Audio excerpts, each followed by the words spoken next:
Congo Millennium, Congo Millennium. Mesdames, Messieurs, bonjour et bienvenue encore une fois à ce grand rendez-vous que nous avons donc chaque week-end. Aujourd'hui, vendredi 30e jour du mois d'avril, nous nous retrouvons dans le cadre de notre magazine 30 Actu, 30 avril. Eh bien, en direct évidemment pour ceux que nous suivrons tout à l'heure sur Congo Millennium qui est donc cette plateforme d'information d'actualité. Tandis que ici à Kinshasa, il se passe beaucoup de choses. Nous allons devoir discuter un tout petit peu sur la réelle politique, les réalités politiques. Nous parlerons réellement des faits politiques, des associations, des structures politiques. Nous parlerons de l'opposition, quel est donc son rôle, la société civile, quel est son rôle et surtout le pouvoir et la confusion dans laquelle traversent les citoyens, les messieurs, les dames congolais dans cette confusion totale où on ne sait pas savoir qui est de l'opposition, pourquoi on est de l'opposition, qui est du pouvoir, pourquoi on est du pouvoir, qui est de la société civile, pourquoi on y est. Ces grandes questions, on se les pose sans savoir se positionner, parce que souvent on a tendance à confondre la société civile avec l'opposition, même des fois, pour le cas de la République du Congo, confondre donc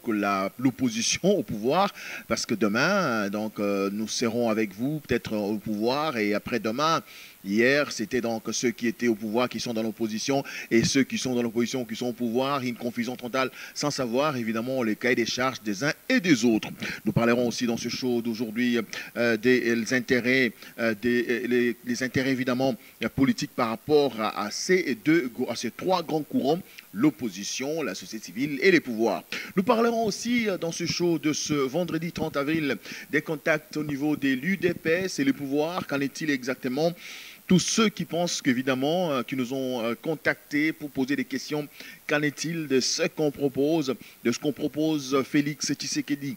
comme Premier ministre selon les accords du 31 décembre 2017, donc les accords de la Saint-Sylvestre avec la Cinco. Aujourd'hui, les marches de celle-ci démontrent effectivement la concrétisation ou le respect de ces accords dans leur intégralité, la mise en pratique évidemment, pour pouvoir découvrir qu'est-ce qui se passe réellement entre l'UDPS, Fachi, Félix Tshisekedi, et le pouvoir Kabila. Nous allons aussi parler dans ces magazines de la réaction de ceux qui pensent qu'il faille. Il est très important aujourd'hui de mettre toutes les négociations, tous les aspects politiques de côté, d'aller en guerre contre Kabila, de prendre donc les armes. Nous en parlerons dans cette émission. Nous parlerons aussi de la grande réunion de Kabila avec ses fanatiques, il faut le dire ainsi, donc les gens de la majorité des Kabila, la famille politique Kabila avait donc une réunion, ils ont même parlé de pouvoir changer ou modifier la constitution. Nous parlerons, oui, il est possible de changer la constitution, ce n'est pas interdit, ça c'est vrai, il est possible, la constitution elle-même prévoit, n'est-ce pas, les conditions ou les préalables pour pouvoir la modifier, c'est tout à fait normal, la constitution de la République démocratique du Congo peut être changée à tout moment. Mais comment et par qui? Nous en parlerons dans cette émission. Mesdames et messieurs, merci beaucoup de nous être fidèles. Donc, de ce pays mingi dans Abino Lelo, les anons mambo et masolo mambo kakane tozolo bela, mingi mingi na baba lingi. Kolona biso ko sosola ezali ndenge nini mamie lo kakuna bona nini baza sala boité likambo nini mitona so tozo yango to pise no botondi mingi dans encouragement même baba zo décourager biso baba supporter biso te, ce n'est pas un problème. Ezali bitumba oyo to banda yango banda kala kala to yango mingi mingi fumu kimango abunda Patrice Emery Lumumba abunda lelo baza ko kufa pona mboka oyo biso ba etozala bo moi esengeli na biso toza mokumba ya bolobeli yango pona ko libérer yango. Tobanda malamo li solo ya réel politique masano ya politique masolo ya politique ali pendant lo lenge kani tango balobi bango bazali batu ya pouvoir bango bazali batu bazali kama mboka pouvoir et koloba pouvoir na démocratie sengele zala bango bazali na gouvernement bazali mingi bazali to ebele de to lo bongo majorité na parlement bango ne ba ko konza mapinga ya basoda mapinga la pulusi bango bazali ba service bango bazali na makoki ya bosali pour bosali te mikolo e fulusi ba fulusa mikolo misolo bolimbisa na ba misala mbula matari yango to bengi pouvoir bango bazali ko kama baina bokonzi ya ekolo na biso Congo démocratique et sima bibongo lelo ba pona ba ebité na mwana mboka Joseph Kabila Kabange oyo ko kama mboka oyo na lolenge ya nko na lolenge ya motema kanza lolenge ya luki ba mikakatano na bolenge na lolenge ya boboyi bosungi ba mboka poete ba umena kata bobo na bango na mboka na bango na limiemia na bolingo na sembo pe na kimia yango tozali koloba lelo te wana ezali pouvoir esengeli ekama mandenge nini esengeli olo mandenge nini yango tozongela mwa mokeli susu yango toloba pe matali opposition ne ekolo neti ya biso opposition ezali nini, opposition ezali nini, opposition ezali nini, opposition ezali bazali boyo na boyo kanite na mambi maebato ai na bokonzi to pouvoir ba ili ko sala. Donc il koloba telelo biso to yali bae tango mususu zali na kati na bae basala bokonzi sima na yango monite simba le susu mbala moko yo bendani obite mambo o to kinde na yango ndingi to kana ko sala yeli yango te to ko koba te po ete to yali na kati na mbeba to zali ko kende bongo na nzela ya bobungi yango moni babengi ezali opposition bazali ko telemela mambi bae bazali na pouvoir ba ko salaka to kena ba to bengi société civile. Société civile ezali bongo lisanga ya mangomba ya losambo, lisanga ya bilenge, lisanga ya ba mama, ya ba dokotolo, donc lisanga ya ba magistrat, bato balandi mibeko, lisanga bato nyonso ba monite biso na ndenge makabali ko salema na kati ya opposition na opposition na pouvoir to ko na kati te, singa to za neti na moi to za neti to ba politique te. Voilà. Donc société civile ezali bayokani bazana na bango mais ezali baye politique te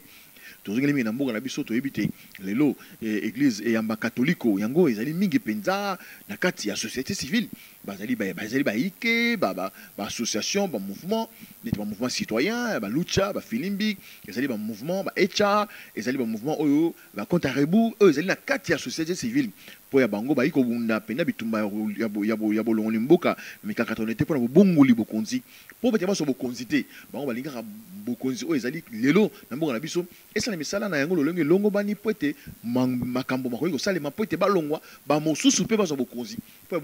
bokindiki mboka na biso emata ebuta ekende oboso yango tozongeli lisusu makasi penda ko yebisa bino na makambo oyo etali Congo démocratique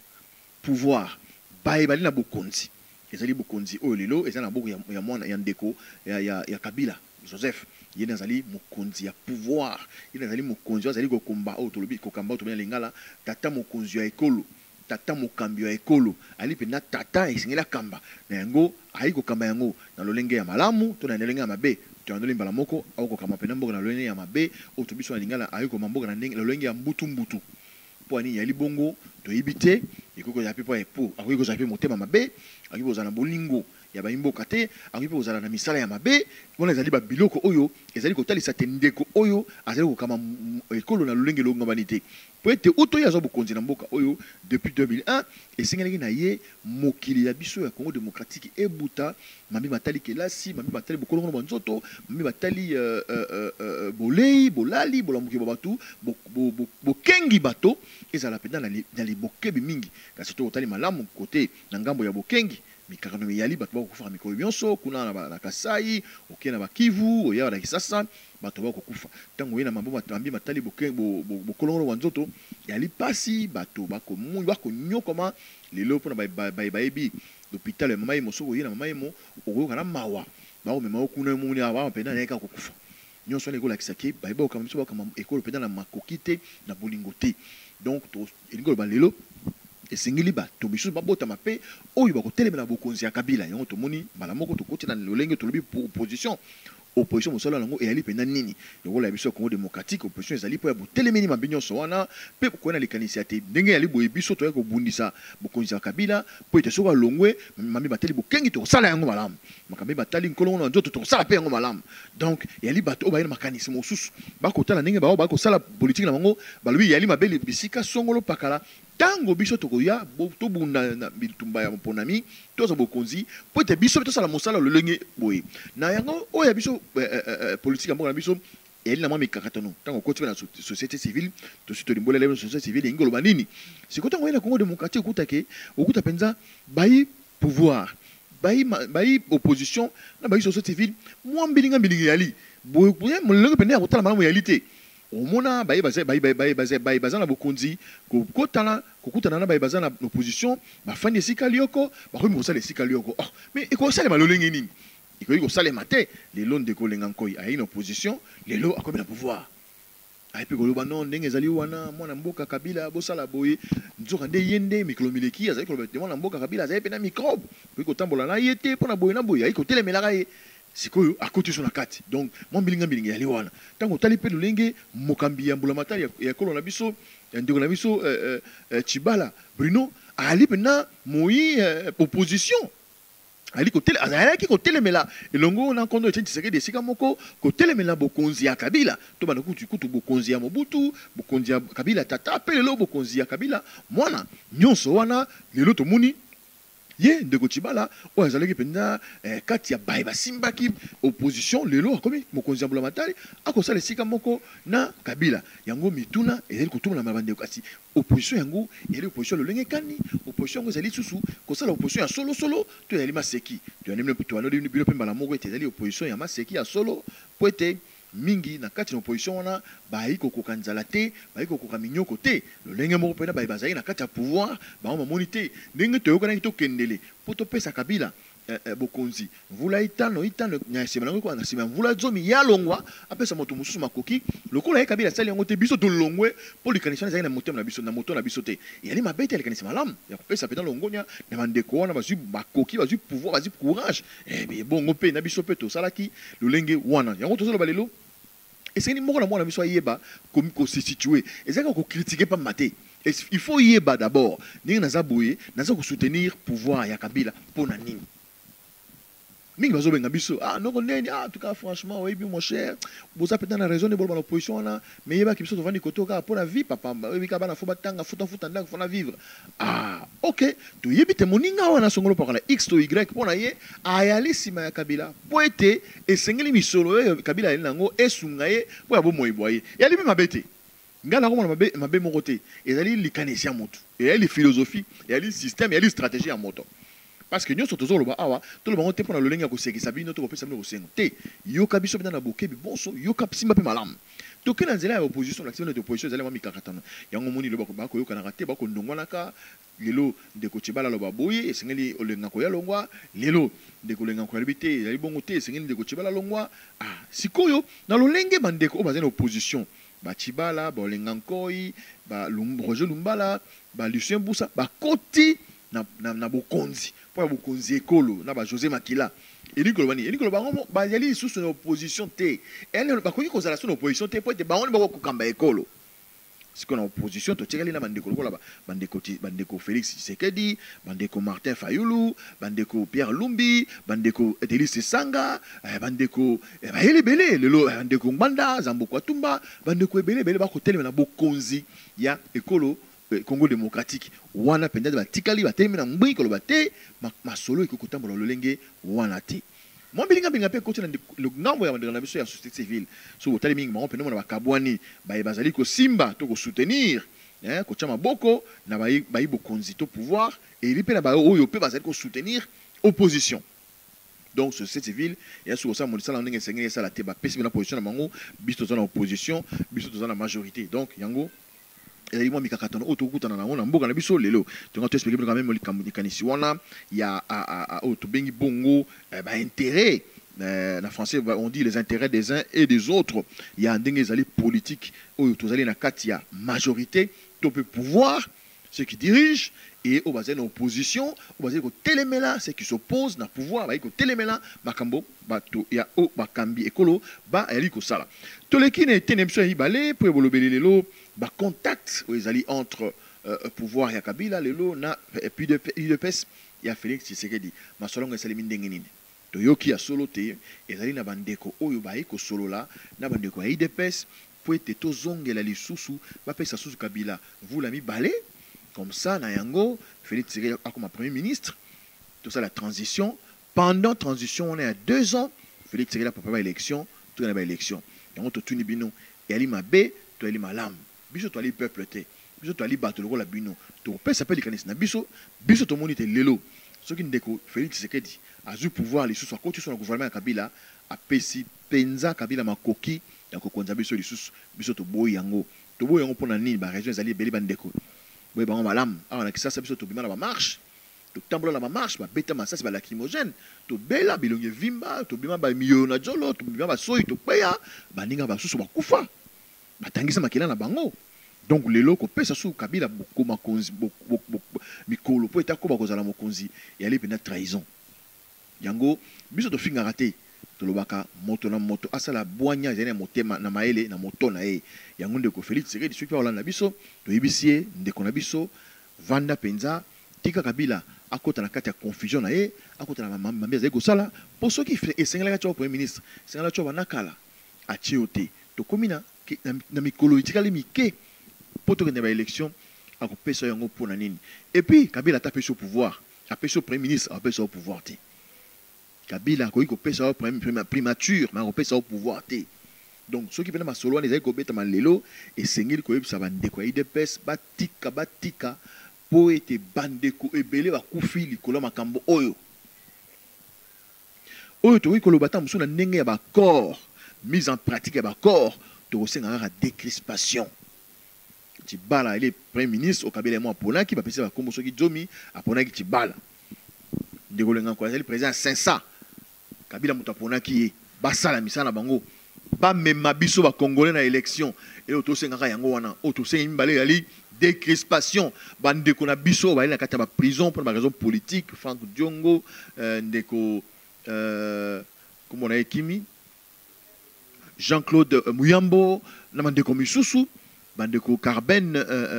Beni bandeko ba belé bandeko wana et sengeli ba bima na prison ba recouvrir liberté na bango parce que quand na bango ba bazala ambition ya président de la République bazali bazali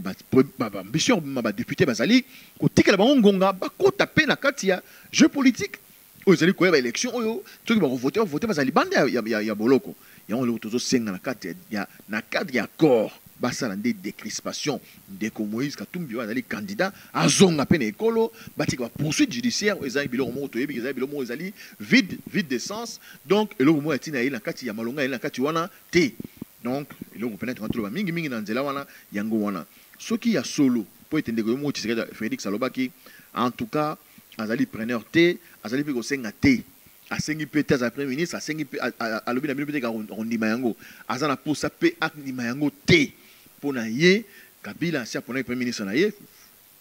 Bruno Tshibala bakoba basale candidat électoral na bango balobi to kena élection le 23 décembre 2018 to kende na ba élection oto yebi ke Kabila akozala candidat te voilà na kanisi boyoki malamu na nyonso wana ye moko mwana mboka Félix Tshisekedi alobaki yango ye kama bon matalobaki en tout cas nazana ba contacter oui ba contact azali politique ba contact que vous avez tam monsieur moi a osala yango te tam so ba secrétaire na ye to ba tona ye mo ya pembeni ba osala sala ba yo kana bon ça va ndenge to sola na Tshisekedi poto mona kalobaka boye mais so bokena ngo boye ozala malamu donc Félix P ndenge to sala confiance to bi ko azali politique ya mokete wali mona mokete na matali politique oyebi ke lelo ce qu'on dimi mon so ba ko kipe ko yela olikanisi ndakisa babi na bon ndenge zawana ndima kasi ozala Premier ministre po ete nzoto ya nkondo tata na yo zonga okunda yango na lokumu po ete yo mo ozala Premier ministre wana eza bajet d'attrape tolinga nde Kabila longwa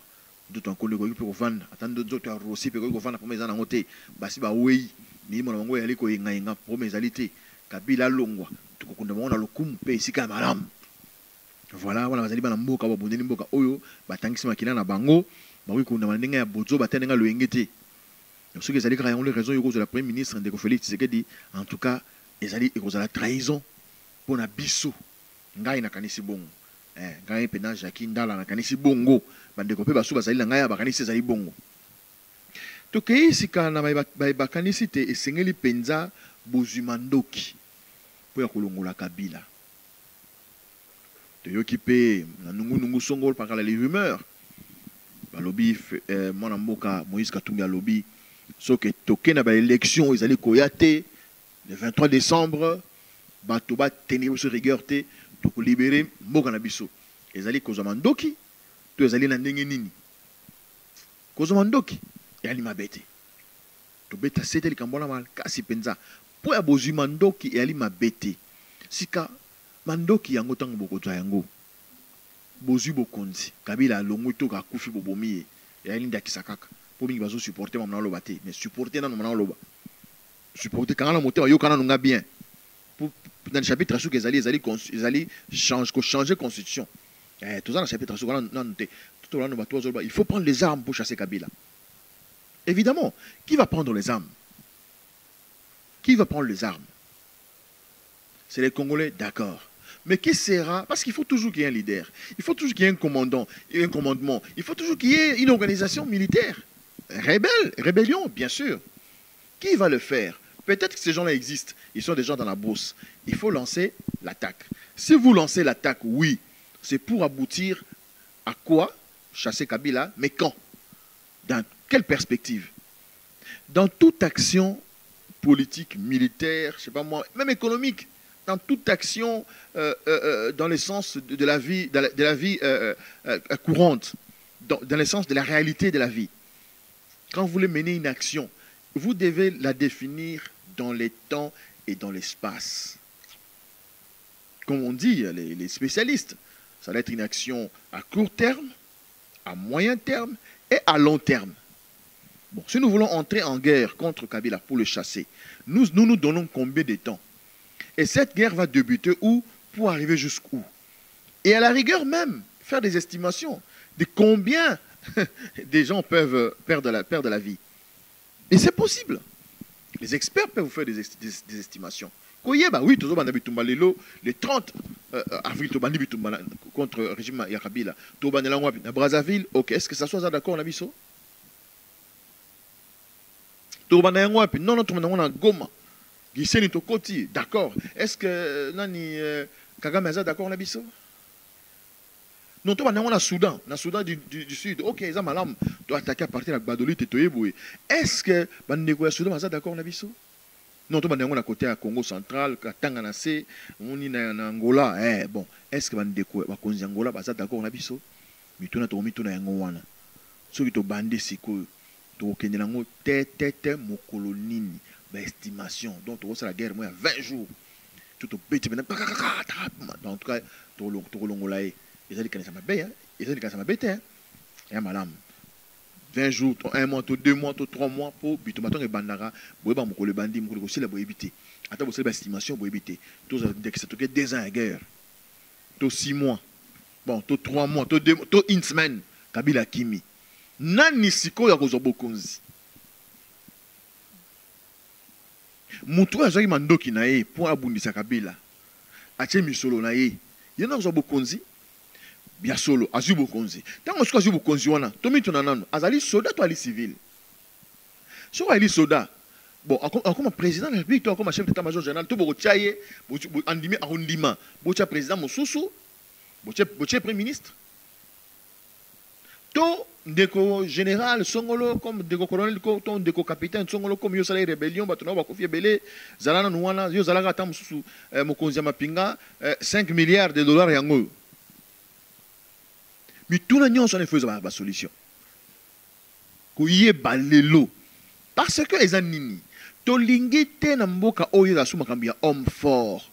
bandeko Congo démocratique mboka na bino mvoka na ngai nzamba lingi yango mingi to si to connaître ba expérience nyonso indépendance coup d'état Mobutu coup d'état ya Kabila le père ba élection ya lokuta ya Kabila le fils to yeb donc pas situation sur to yebi yango to yebi yango après yango to zwanini après yango to zwanini Tozu indépendance dans le Yengem Bang, vous pouvez indépendance, vous pouvez indépendance. Papa, premier ministre, la présidence au Canada, ça vous dans le Mumba, on va suspendre, le Yengé. Kabila a profité, Mobutu a profité pas du pouvoir, coup d'État. À du pouvoir, non, tout ça, la bino, dans combien de mois, 5 mois, tout ça, dans 5 ans. Bon, après, paf, Balouki. 32 ans. 32 ans. Mobutu lembi non to lembi malade de bêtier musée babandi bitumba baba ba rwanda babandi bitumba bengi musée yaka toke yozali boso moza congolais papa ba côté biso ba koti bali a kosakanati to biso to banga monti to banga monti biso ngara ceux qui bazana poser au travail pour le Congo à faire le Congo banga za Congolais il faut travailler pour le Congo il faut faire très attention. Ne travaillez pas pour un autre État. C'est la haute trahison et nous, on ne supporte pas ça. Voilà. Homme fort, musée à côté. À supprimer à partir de l'État union. À salir CPP, ceux qui CPP, ils étudient les ports naïpen. À salir CPP, pas, bah, on a été sur l'année, on a pas, bah, bomi musée. au lieu de fan de Bayokana, Nandengini Barosala. C'est homme fort. Oh, bon, vous êtes Batia Kabila. Ouais, parce que c'était. On les a hommes forts. Pour nous, on a été Kabila na condition de Gazalaki, na monité à sa président, na moni ngotinga, na niveau na ngana maïle mukina na moni ngati. Mais Batia est président.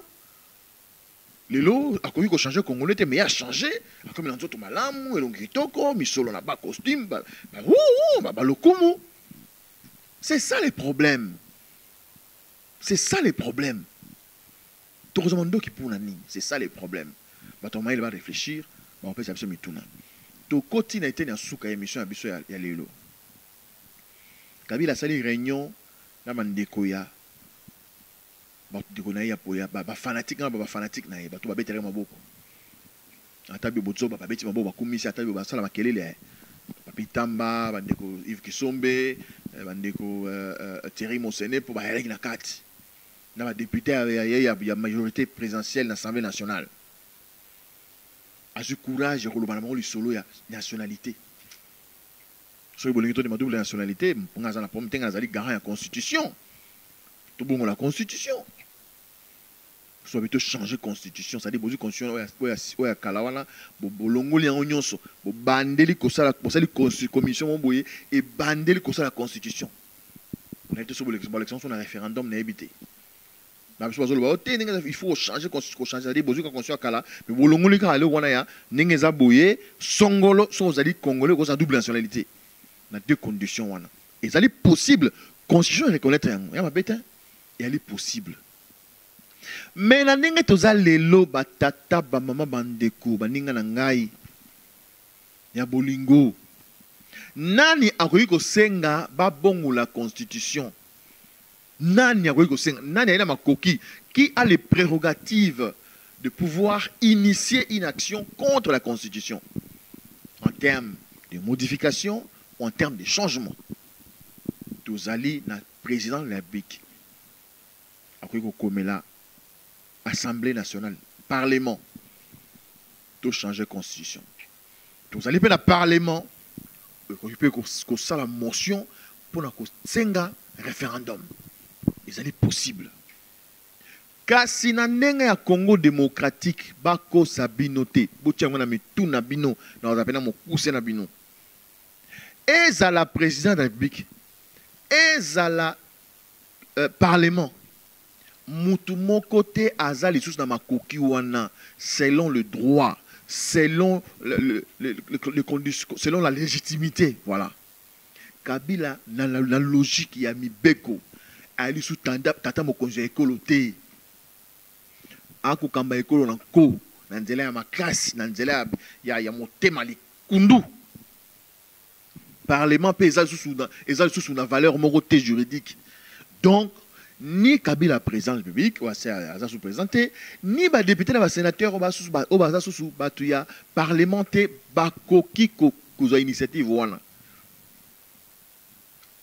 donc tokoki ko changer constitution telelo c'est impossible même attends va passer dans le système il y a pétition nani a kosenga pétition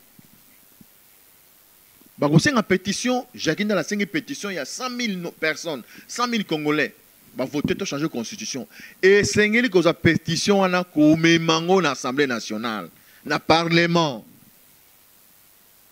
donc parlement est allé du sous-té